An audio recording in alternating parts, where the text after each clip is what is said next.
Well, today's episode, I'm just going to review what took place on AEW Rampage and also 205 Live. But however, I'm going to start off by reviewing past events, maybe two or three, depending how far I can go right now for the day.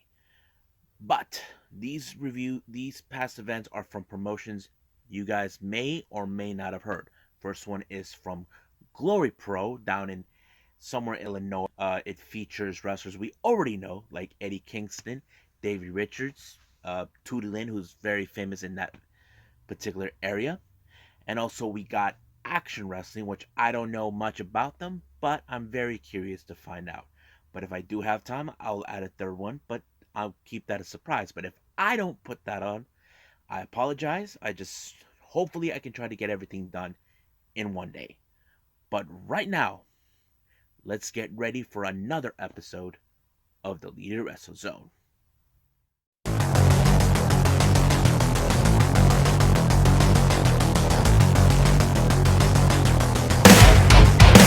you ready? Get up, get up! Get up, get up! Get up, get up! Get up, get up! Get up, get up! Get up, get up!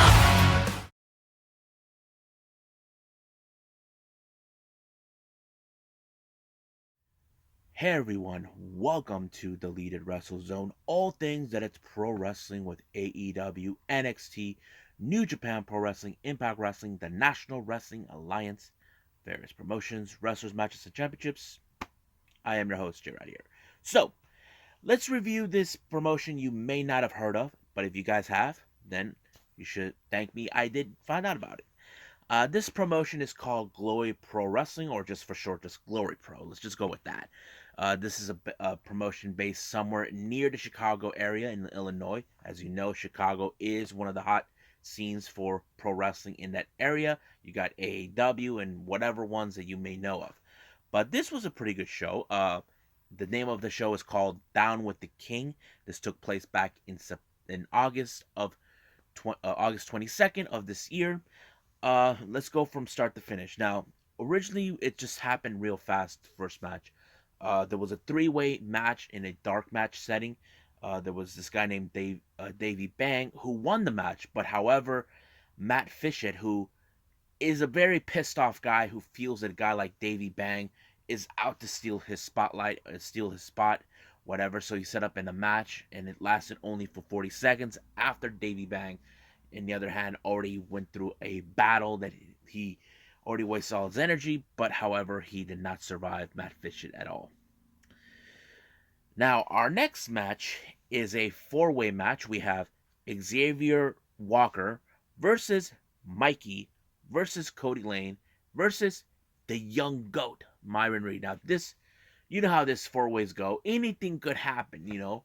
But the one person that many people in this particular match are mostly afraid of not to try to keep their distance or try to avoid whatever shenanigans, and that is Cody Lane. From what I understand, from what people are saying, he's the kind of guy who would find a way to get out of it or sneak his way. But it was the Young Goat who picked up the victory when he pinned Mikey, allowing himself to do this when he did like the somewhat version of a frog splash. But yeah, that's what it is. The Young Goat picked up an amazing victory here. Next up, we got the most hated man in any pro wrestling promotion coming out of Ohio. We're talking about RSP, Ricky Shane Page, and also the leader of 440, which we haven't seen for quite some time. Taking on Stallion Rogers. You may know him in NXT and 205 Live as Kurt Stallion. Since his release from the company, he has been making best headways in the independent scenes. Basically, he's been appearing in AEW and all, and I have to say this was a really good match. Now, in this particular match, Stallion Rogers is the most dangerous person because Ricky Shane Page doesn't take things. He likes to try to find ways to make sure he wins. But when it comes to Stallion Rogers, he's the kind of guy you know for a fact. It was him who picked up the victory with the headbutt onto Ricky Shane, and boom, he's out. Pin, 1, 2, 3. He is out. So good night, Irene. Next up, this is a very interesting match where they said this was a rivalry between these two. We got Paco, or people call him Paco Gonzalez, taking on, of course, the Mad King, Eddie Kingston. This was a rivalry you know for a fact that will probably go on forever. But we cannot deny Eddie Kingston what he is, one of the best wrestlers coming from the independents. But of course, he took out Paco really quickly. Well, not quickly, but very interesting way he did it. And when he brain busted him and bam, 1, 2, 3, and it was over. However, Eddie Kingston wanted to bury the hatchet, the rivalry, but it looks like Paco had no interest. Looks like he wants this feud with him to happen. He put out a very good promo. He talked about how much he loves the independents, how much it made him a better wrestler, and he was thankful for AEW for giving him the chance that he well deserved. But there was one thing he did want. As you guys know, he actually toured with All Japan Pro Wrestling back in the day. But there was one particular wrestler that also traveled in that particular style that knows King's Road, and that is none other than the American Werewolf, Davey Richards, and he wants to have a match with him in Glory Pro. And I have to say, I will love to see that match. I know there's another uh, video of this from Glory Pro, and that's about it. But I don't know if it's in that one or it's going to take time. I'm not sure. But I will definitely love to see that. Our next match is for the Midwest Territory Championship. There is Rohit Raju, who is the only wrestler to hold that title. However, he was facing against Ethan Price, but Ethan was attacked by Paco, breaking his arm, trying to break him. In this match, it was unbelievable. It showed Ethan Price. He is one of those guys like he knows he's hurt, but he has to do what he can to remain that he cannot do this. But however, every move that Rohit put onto him, he did not give up. It's like in his mind, he thinks, "What do I need to do to put this guy away?" He did not, but he basically had to use his other knowledge. As you know, he was hurt thanks to Paco on his arm, so he used that against him and forced him to tap out, allowing for Rohit to retain the title. But there is a guarantee that you may see something. There may have been a match between Price and Paco. That's something I don't know if that did happen, but hopefully it can. Next match we have uh, the resident Tootie Lynn taking on the debut of Christy James. If you guys know, I met Christy. She is nice, really fun to talk to. She's been all over the place in the independents, also down in Mexico and Japan. It was a great debut, but however, Tootie Lynn is the fan favorite in this promotion. That's because she's from the general area. She even put Chrissy Jane in that triangle lancer and forced her to tap out. I mean, Chrissy Jane did a pretty good job in her debut, not to take that away from her. But Tootie Lynn, you know her. Next match is for the Unified Glory Tag Team Championships. We have no role models, ATM and Eli Ross taking on the champs. Technical difficulties were consistent of Moses, Rahan de la Suede. Now, from what I can see, no role models attacked Tootie Lynn one time and they took her mask, being a bunch of despicable pigs that they were. And they show with the mask. What's his name? ATM showed up with the mask in order to. I mean, the match was pretty good. It showed a lot what that no role models were trying to do. But however, when the referee had his back turned, he wanted to use Eli Ross wanted to use the belt to ensure they win. But however, Tootie Lynn will never forget what they did. She managed to help them to ensure that technical difficulties win. The reason this happened was because Tootie and technical difficulties are part of a faction known as Team Ambition that consistent Davey Richards, Warhorse, and Mike Outlaw. But I'll get to that in a bit. But because of Tootie Lee's distraction, it allowed for technical difficulties to pick up the victory when they pinned ATM, and blammo, it was over right there. Next match, we got Fred Yehi taking on the American Werewolf, Davey Richards. I have to say, what a great match. I love this. As you know, these two guys have similar styles, like a bit of the catch wrestling style that many people may or may not like, and it was a pretty good match. But I have to say, Davey did mention before that he has faced him in the past, but I think Fred Yehai brings out the best out of him, and it's something that we can consider. But however, Fred Yehai had no other choice when he was put on the ankle lock and had to tap out. But Davey Richards says that he is asking for anybody to come down to his territory and challenge him. So he put out a pretty good promo. I think it was pretty good. I think he's willing to take the challenge. So I love it. Next match, we have Alley Catch and Jody Threat taking on Dan the Dad and Warhorse. Now, the story, from what I understand in this whole thing, is that Alley Catch was friends with Warhorse until she turned his back on him, sent her mercenary Jody Threat to take him out, but Dan the Dad helped him out. This was a pretty good match, real fun. You look at Dan and Warhorse having a great time, but Alley Catch and Jody Threat are all about trying to humiliate Warhorse. But however, things did not go exactly the plan. It ended in a double disqualification because the referee got thrown outside the ring.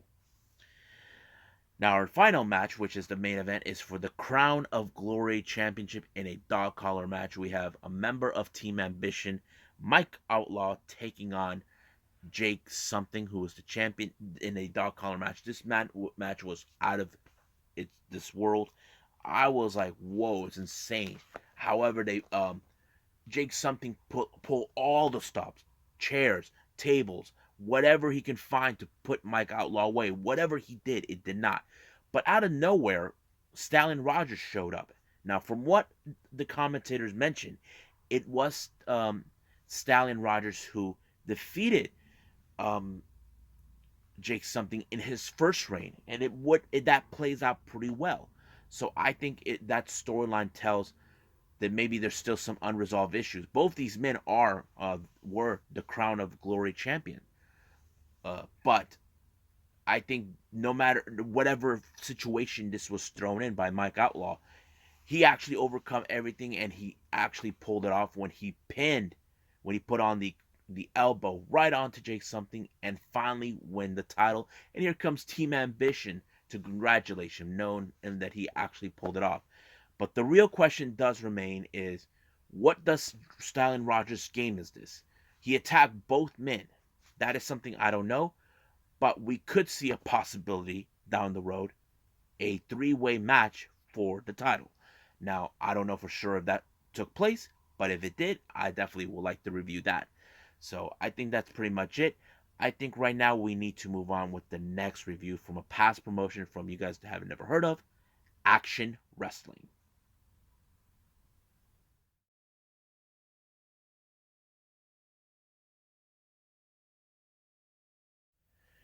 Okay, so this next review is from a promotion based out of Georgia. Don't know, I forgot the specific location. They mentioned a few times, but I'm at a loss. So this promotion is called Action Wrestling, Action all capitalized, in case anybody's wondering. And the name of the event is called Founders Day Festival, and it took place on the 1st of October of this year. I have to say it was a pretty interesting show. Some familiar names were there.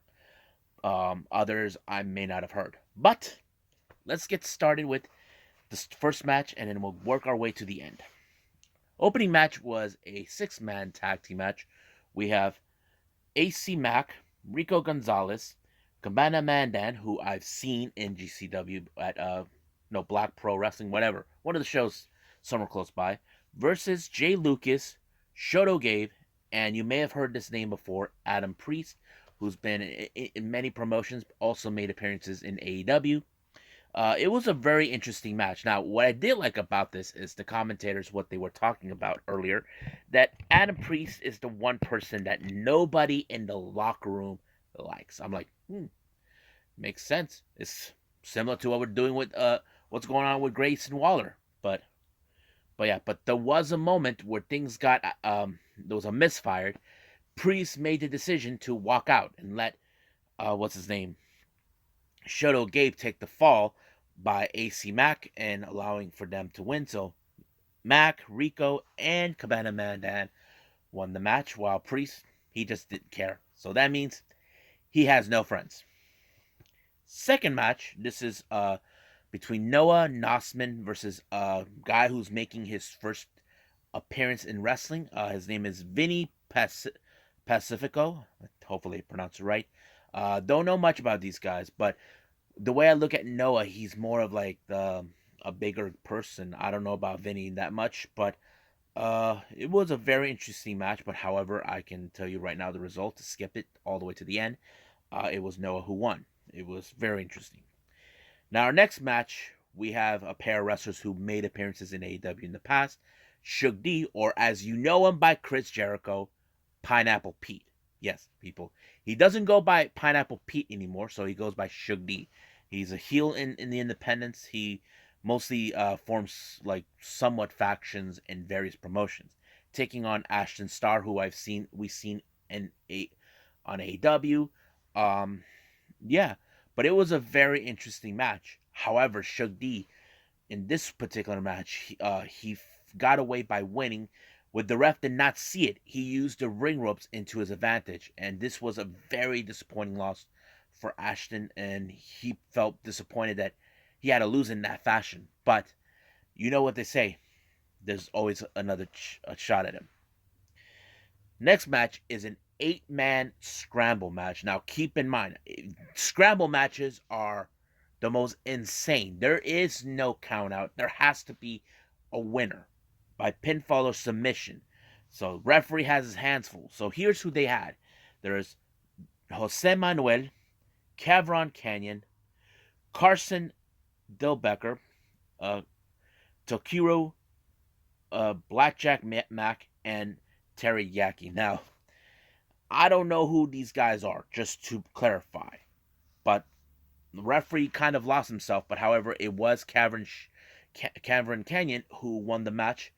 Um, Basically, he got lucky when he actually pinned Jose Manuel, and that's pretty much what happened. Now, our next match is for the Action Tag Team Championship match. We have the champions, the Skull, Adrian Alinas, and Liam Gray, who we've seen on AEW Dark on multiple occasions during the Jacksonville moments, taking on the Suplex Science, consistent of Alex Kane, who we all know in MLW, and a guy named Dayan Tangra. This match was more of a, how do I say this, like a blood feud type. Basically, these teams hated each other. However, they were trying to find ways to ensure, like you look at the Skulk, they're trying to retain the titles, and Suplex Science are trying to gain it. But however, the two legal men were both counted out, and that was Alex Kane and Adrian Alinas. Basically, this seems like this is going to go on a little further. I'm not sure yet. Now, like I said, practically that's what I've been noticing, but we'll see what happens then. Next match, we have Airbnb, consistent of Bobby Flaco and Brogan Finley. Now, if you guys know that name, Brogan Finley, he is the son of Fit Finley and the brother of David Finley. So yes, he is the same guy. And some out of nowhere, we have Jay Lucas and of course the Skulk show up. These guys are supporting Airbnb. I don't know if they're part of a faction. I'm not 100% sure, but their opponents is a very interesting team. You may know this guy. Yeah! Jimmy Wang, folks. Yes, Jimmy Wang is in this match. But he didn't come alone. He brought his lovely, beautiful daughter, Jazzy. I mentioned Jazzy before. She was part of the Fabulous Free Ladies in that NWA Empower show. And it was great to see her. And I think this is the first time I'm going to see her in certain aspects. I mean, you can still see some of her matches on YouTube, but her teaming with her dad was very interesting.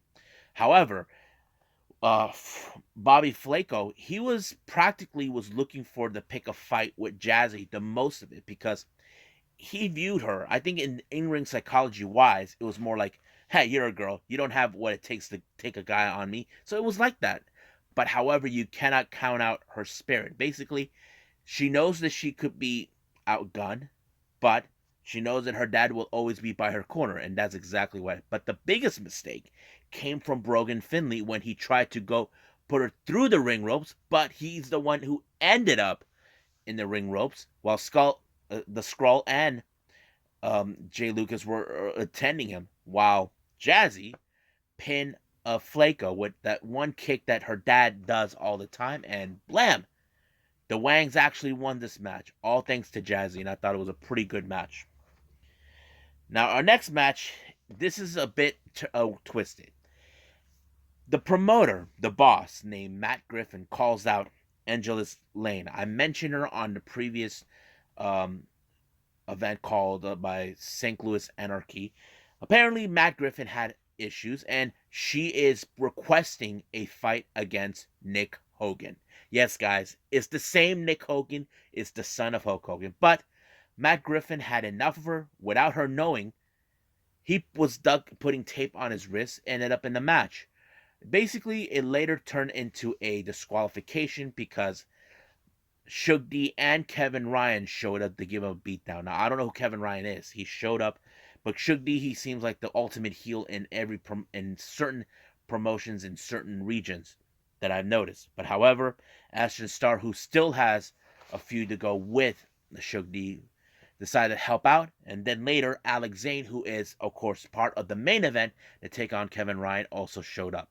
But the match itself, it later turned into the match that we expected, the main event, Kevin Ryan versus Alex Zane. It was a pretty good, fun match.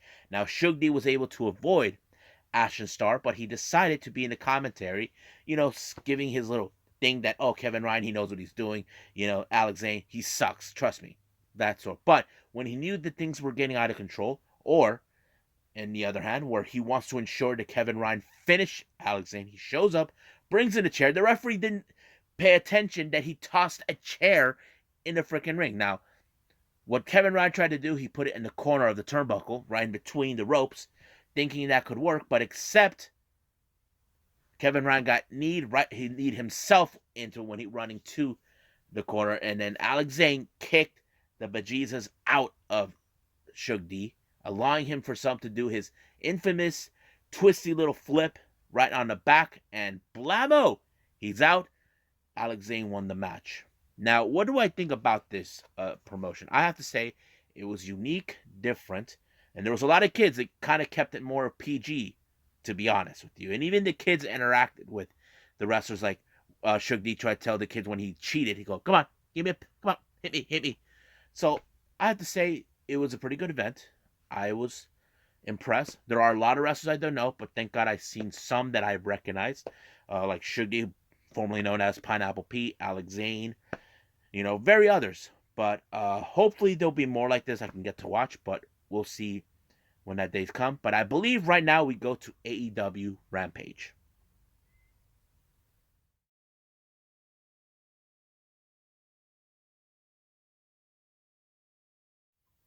Alrighty, so we got AEW Rampage. As you know, a lot of things took place.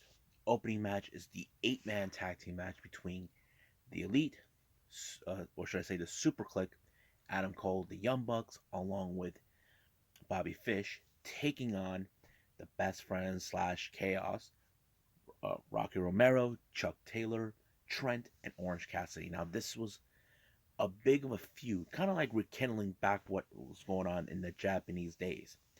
So there were some good moments in this match. Of course, we cannot forget the Forever Clotheslines, but it did show how much this feud is meant to happen. Now, this storyline has been built about Adam Cole feeling that a guy like Orange Cassidy is a waste of time. He doesn't deserve to be there, that sort of thing.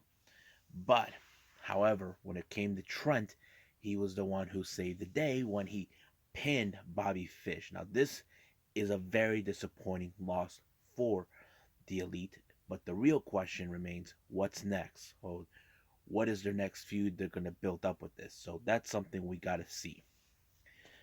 Now, we haven't heard from Dan Lambert ever since Full Gear, since the Inner Circle defeated the Men of the Year and American Top Team. Now he's back, saying that guys like Cody Rhodes is kissing ass, many wrestlers. He felt that right now Tony Khan is a liar, a deceiver, all this. So he's been spreading all this. Kind of like He's like the new version of Jim Cornette, if you guys know what I'm talking about. But however, Cody tried to come out and get into his face, try to say something, but no. Uh, his only option is getting into his face, and then of course attacking both Paige and Sky. But however, Dustin show up to give him the helping hand, but it was still not too much until Sammy came and help out, allowing for Dan Lambert and the Men of the Year to retreat. However, it's already been announced that we will have that match between Cody and Sammy Guevara to take place.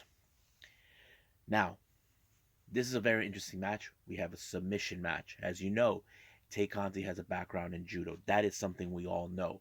It always helps, when it comes to how to put it, when it comes to judo. However, Penelope Ford said she got the Muda lock, but the real question is who has the much better experience. Now, this is a good factor that I think it tells us the story. We know Tay Conti can pull up different moves, different type of techniques. That's something. I don't know about Penelope. She's like the underdog in this matter. Now, there people can say there's different ways anything could happen, and that we can agree on. But I think right now it proved that Tay Conti is the better specialist in submission when she put her in this some sort of weird position. I don't know what to call it or how to describe it until she forced Penelope Ford to tap out. But the bunny did not take that lightly and sucker punched her with the brass knuckles, and Anna Jay showed up with the chair. So this is far from over between them. Now, we got some good news for everyone. As you know, not too long ago, AEW are teaming up with the Owen Hart Foundation, where they're going to build something. They decided to build this tournament, this thing called the Owen Hart Cup or something like that, or the Owen as they did it. But the real question is, when is going to take place? However, the announcement has taken place. It's going to be in May of 2022, which gives enough time to decide who's going to participate.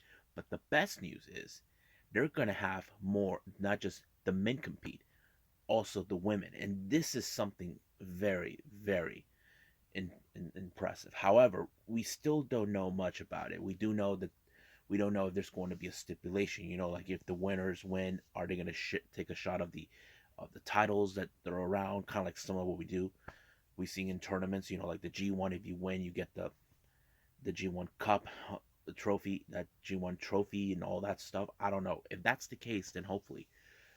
But however, we do know that Martha Hart, Owen Hart's widow, is going to present the winner, and that's pretty much. I know there's been a lot of talk about this and all of that, but we'll see. We'll see where they're gonna go with that. Hold on a second.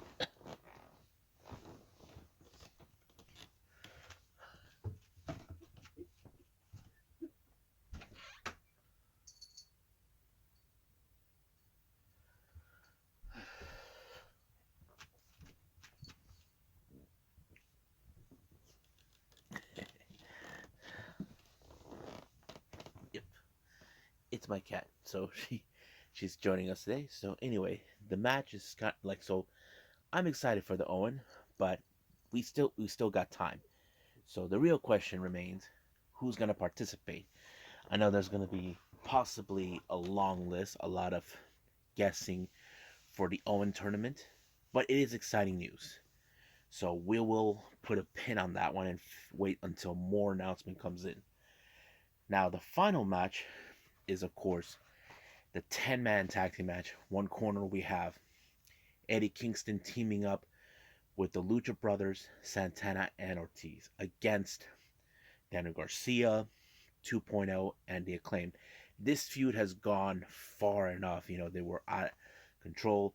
They're taking this a little step further, but however, it was Daniel Garcia that picked up the win when he picked up the trunks. However, the winning team decided to beat up uh, Eddie Kingston, but unfortunately, their little party was crashed by none other than the top number one ranked in the tag team division, and I'm talking about Jurassic Express. Now, we know they didn't just come out there to save the day. They were sending a message telling the current AEW World Tag Team Champions, the Lucha Brothers, Penta, and Phoenix, that they're coming for their titles. Now, I think we're going to see something where this is going to be a very special match to watch. We don't know when this will happen, but we do know it will happen somehow right now. So that's how the whole Rampage ended. I think it was a pretty good show. I enjoyed it. You know, basically storylines have been built up, so that sort of thing. But right now, I think we should end it right here and move on with 205 Live.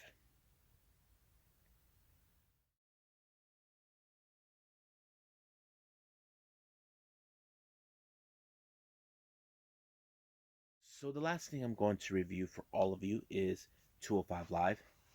We have Lash Legend in her second match this week. As you know, she won her first match against Amari Miller. She's taking on the Warrior of the Sun, Sarray. Now, we haven't seen her for over a month, for almost a month, from my understanding. She was in Japan the entire time. But the real factor remains how much ring rust does she still has. I mean, I could assume that she might be training down in Japan, because that's where she normally goes. I know because I know she trained with Kyoke Noi from World Women Pro Wrestling Diana. So practically, I'm assuming she was there. But it was a pretty good match. But it showed Sarray knows that she's up against a bigger opponent. However, some people would say she took advantage by cheating by pulling her tights. Maybe so, but the real thing is this: as a fighter, you have to do whatever it takes to win, even if it's cheating. But do we think this is going to be a one-time thing or there's going to be more? I don't know. Lash Legend did not take this too kindly. She pumped kicked her, but of course, she's calling her that she's a fraud and a liar. So basically, we could see a feud between those two down the line. But we'll see what happens. Now, our next match is a women's tag team match. We have the Latin American connection consistent of Yulisa Leon and Valentina Feroz. So you have two people of two different Hispanic cultures. We have one who's Brazilian, the other one who's most likely uh, Mexican or Puerto Rican. I don't know. I can't tell. Taking on Erica Yan and the newest member of the roster, um, Fallon Henley, or as we know her, Tesha Price. Now, I want to pause here for a little bit speak about Fallon Haley. She was known as Tesha Price. Some of you may have seen her in AEW Dark on multiple occasions. She was part of the enhancement wrestlers, wrestlers who were not of, how do I say, officially contracted by the company, but they pay them to wrestle down there. And that's something we know that's been done. She also appeared in other promotions such as Impact, NWA, and many others. But I think many fans have questioned why didn't AEW pick her up? Well, I don't know. But whatever the case is, I have to say Tesha Price. Now, I didn't know not like a few months ago that Tesha Price, or should I say Fallon Henley, was part of the tryout. So basically, she was able to make it, and now it's officially she is with the promotion officially starting today. However, she made appearances on certain occasions, but she wasn't officially signed with the company. So it was great to see her, and I think the match itself was pretty good, especially for Fallon, who this was her debut match as an official member of the roster. I'm not taking that away from her, but I think it shows us that she's going to do something good, but hopefully things turn out great for her. But the match itself was great, but I think many of the fans probably felt more connected with Leon and Faraz because they are seem like a cohesive tag team recently. I mean, they could basically challenge for the NXT World Tag Team Champions. I mean, the NXT Women's Tag Team Championship. That's something we can speculate. But it was a great moment. It was Ulissa who picked up an amazing victory for this one. And I think we could see great things with both Leon and Faraz. Now, our main event, we have Malik Blade and Ru Feng taking on Legado del Fantasma, Raul Mendoza, and Joaquin Wild. Now, we do know these guys, Mendoza and Wild, could be one of the potential competitors that challenge for the tag team titles. However, we don't know when will that happen. We do know they seem like to be the fan favorite, but anything could happen. We know there'll be other teams that would want a shot of those titles, such as the Creed brothers, Jacket Time, MSK. Anything could go, but they have worked cohesively. As for Malik and Blade, I mean, they're pretty good, but I don't think they're much of a cohesive unit. As for Malik, this is where he gets his feet wet, knowing that he is now entering tag team competition. But however, it was Joaquin Wild and Rob Mendoza that took the victory on this one. So the real question remains: what's gonna happen next? Well, we'll just gotta wait and see, and hopefully everything turns out great. Well, I hope you guys enjoyed this episode. Coming up, I don't have officially planned everything out, but I do know that I will review the latest Choco Pro Show 182 with only 2 matches involved. Possibly review the latest GCW event, possibly New Japan Strong or not. I don't know. But I'll throw a lot of the good things from any of these uh, shows. It could be past events. That way, you guys will be entertained by me. Uh, Practically, there's a lot. So, right now, I have to say I'm going to call it a night. But for now, I'll see you guys in the next DWZ time. Same DWZ channel. I must bid all of you adieu. So, goodbye. Mwah. And have a nice day. Bang.